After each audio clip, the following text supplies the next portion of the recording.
Hello, my love. Hello and welcome. Mira Kelly here.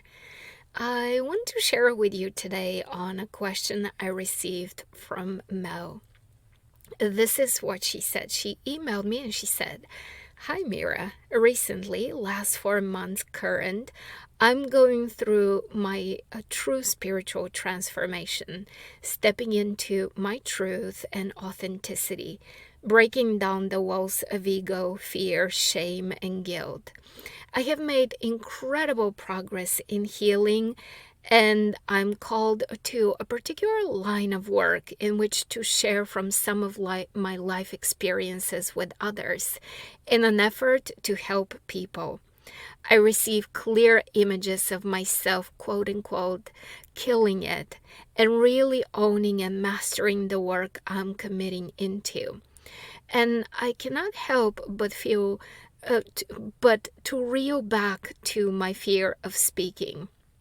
There is a real block for me being vulnerable and open to scrutiny or attack from the public eye. I have a lot of friends and family who would never categorize me as shy. Quite the opposite. I can get on the stage and act because I'm another character, but public speaking is terrifying. Although I will say, I feel like during this transformation, I have come a very long way in releasing those fears. Still, though, they linger.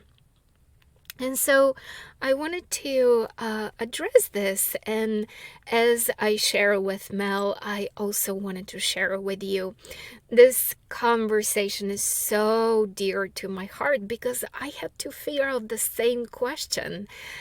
Remember, before being a life coach, before being a spiritual teacher, before offering past life regressions as a path of transformation to people, I was an attorney. I was a corporate attorney talking about a conservative environment. And so back then, I very much felt like a spirit undercover. I remember not having pretty much anyone around me to talk to about these things. I remember huddling with a colleague in her office behind closed doors and talking about past lives and how incredible that was, that I had somebody I can talk to. So nobody in my surroundings in terms of friends was on board with this whole thing. And I went from there to being somebody who was on stage and talking to people. In fact, I remember the very first time I was scheduled to speak, I was so terrified. I was terrified ahead of time. I was terrified in the middle of the experience. And there were how many? Some 80 people in the room the very first time I spoke. And I spent a good first part of that conversation, well, my talk, with me being out of body. I was completely just not present. I was so dissociated. And once I started bringing people through the regression process, I was able to calm down and come back into my body and be present. And the next time around, the second talk I ever gave in my life was in front of 2,000 people at an I Can Do It a conference organized by my publisher, Hay House. And I thought to myself, this is a much shorter talk. I cannot spend the entire time of the talk out of my body, not knowing what's happening, being completely dissociated. And so I really chose to dive into the emotions of all of this. I did a lot of tapping. I looked into my fears. I looked into all the scary bits of what felt terrifying, how vulnerable it felt to speak and to share. And I definitely moved that energy. I was able to soothe all of that. I was able to clear that fear. So my first suggestion for you is definitely do a past life regression so that you can figure out if there's any patterns from other lifetimes. And then definitely uh, police use the power of EFT tapping to move those fears. Either reach out to me, do it on your own, whatever it is, just tap through those fears. You will be able to do it. But that was not the end of this whole transformation for me. For quite a while from there on, I still had a hard time recording YouTube videos. I remember at first when I would record YouTube videos, I would be so critical of myself. As you can tell, English is not my first language. I I I would just criticize myself of, oh, I didn't say the right thing, I didn't I didn't look right, and I'll just do a take after take after take, and I'll stop myself, and by the end of doing 10 or 11 takes, I'll be so frustrated with myself that I'll be just like, oh, forget about this whole thing. And so it was really hard for me to consistently put videos and share consistently content with the world at first, just because, I had so much resistance to what I was putting out there. And I had to wait for these big moments of inspiration where it just the desire to share was so inevitable that I couldn't squash it, right? The force within me was so powerful that I couldn't go against myself.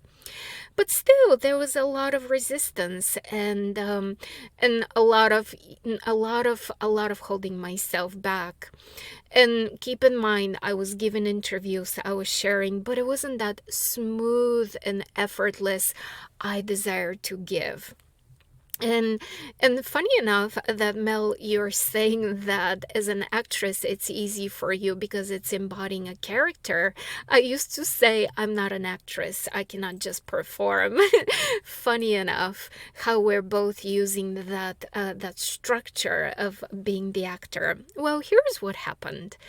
So, sometime into this whole emotional situation where I'm loving my work, I understand that in order for my work to reach more people, I have to share, and yet having a hard time with it. I was doing a workshop at Kropalo. And it was this big room, and everybody was in a big circle. It was just this giant circle. And I was doing what I do. I was teaching. I was loving these people. I was guiding them through transformation. And in the middle of my weekend with them doing this live class, I was doing a Q&A session with people. People were asking questions and so forth. And one of the ladies in the class raised her hand, asked a question, and it had to do with her son. It had to do with her new partner. She was sharing emotions around the challenging relationship between her new partner and her son. I spoke from the depth of my heart. I shared, I gave. There was nothing unusual about this moment, right? It was just another day in the life of me serving and contributing. And then on Sunday, the workshop was done. I was having lunch, and this same lady came to me and she said, I want to thank you. Thank you for everything you said. It really shifted me. I really see the relationship now very differently. I spoke to my partner. I spoke to my son. I have a clear vision of how things are going to be. It was really a very profound transformation in her. It was so profound that this woman stood out because, as I'm telling you, I've been doing this Q&A situation, working with people, working in groups, teaching workshops, and there I was with her, and the impact of what I said to her was so profound. And she thanked me, and I was so grateful for her taking the time to come and share. And so we parted ways. And I had this moment of thinking to myself, so Mira, how is this experience different than you recording videos? How is this different? There was still an audience, you still connected with the person. Videos are no different. There's an audience. You're still talking to that one person for whom this is gonna make a difference. And that was my moment of, okay, I'm done. I'm done. I'm getting over myself. Because you see, I realized that it's not about me. It's not about how good my English is. Yes, I still say things that grammatically sound funny. I still sometimes pronounce things in a way where you're like, what did she mean? What did she say? I still, right? I still say silly things. I still look silly on my videos. I am never going for perfection, right? I'm not trying to be perfect because to me, perfect is dead and done. There is no room for growth and expansion. I just want to be real with you, right? I want to be authentic. So I was sitting there with myself and I was like, how is this any different? Why have I been making this about me not being enough, right? Me sounding silly and not smart enough. Me not looking smart, whatever, fill in the blank. Why have I been making this about me not being enough? Why have I been worried about me being judged and criticized? And so this was a huge moment for me. Huge. I cannot even share with you how impactful this was for me to realize this is not about me. I'm not in the business of my work being about me. And so from there on, I started believing that when I speak, I am really opening a portal. And my human person, Mira, may be saying things, might be offering things, might be sharing to the best of what she can.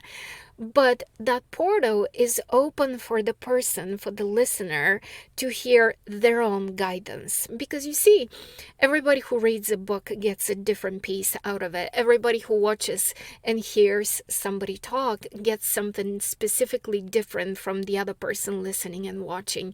Each one of us attunes to that channel of the person speaking differently.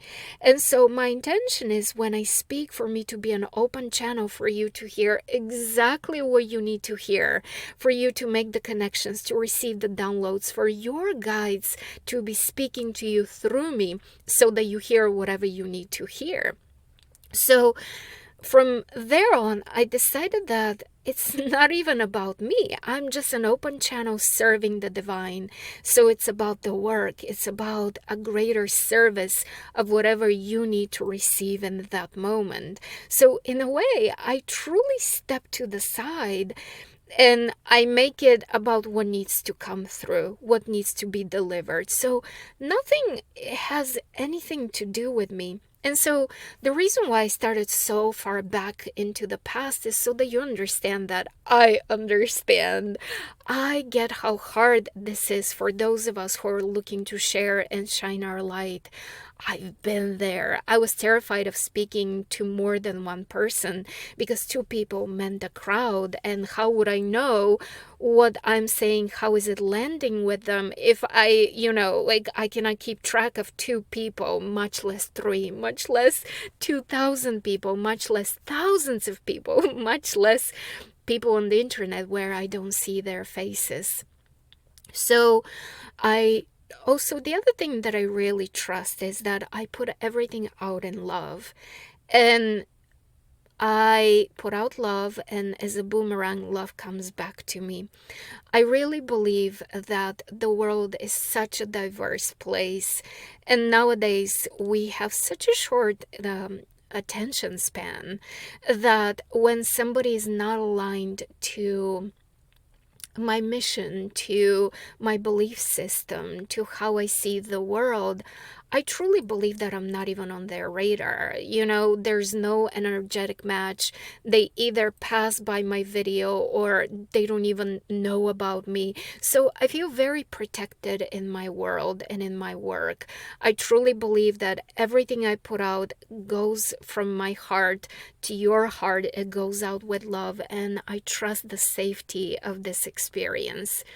So I sincerely hope that from my sharing you can extract that it's not about you. Don't make it about you. Make it about the work. Yes, you are an excellent actress, and the character that you're channeling is the you who is a spiritual teacher.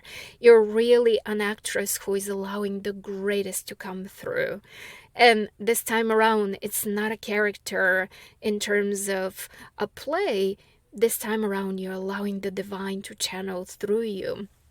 And also, please believe that the power of love is the greatest protection, that people who are not able to benefit from you, who are in a different belief system than you, just do not even see you, do not even catch anything of what you're saying. Please let me know your thoughts on this. And also, I'm really celebrating you for being willing to trust your authentic self, being willing to step forward and inspire others and to shine the path for others who are following behind you. Well done. Keep going. That is so needed in this world. And also, for the rest of you, please email me with your questions. I love recording answers, because then I can say so much more to you and share from the depth of my heart. And also, please look into my class, Fear of Success. Fear of Success is a class which goes into the reasons why we hold ourselves back. We are not held back just by invisible blocks, just by parts of us that we don't understand. I truly believe that we're logical, reasonable people, and there is a reason within us why we're held back, why we're afraid to shine, why we're afraid to step up in our business, in our service, in our expression, in our career. And so that class goes into the depth of it. So please check it out. And I'm sending you oceans of love. Thank you for being in my world. Thank you for your love. Thank you for your support. And I look forward to you and I connecting on another video in another class. And I'm sending you all my love.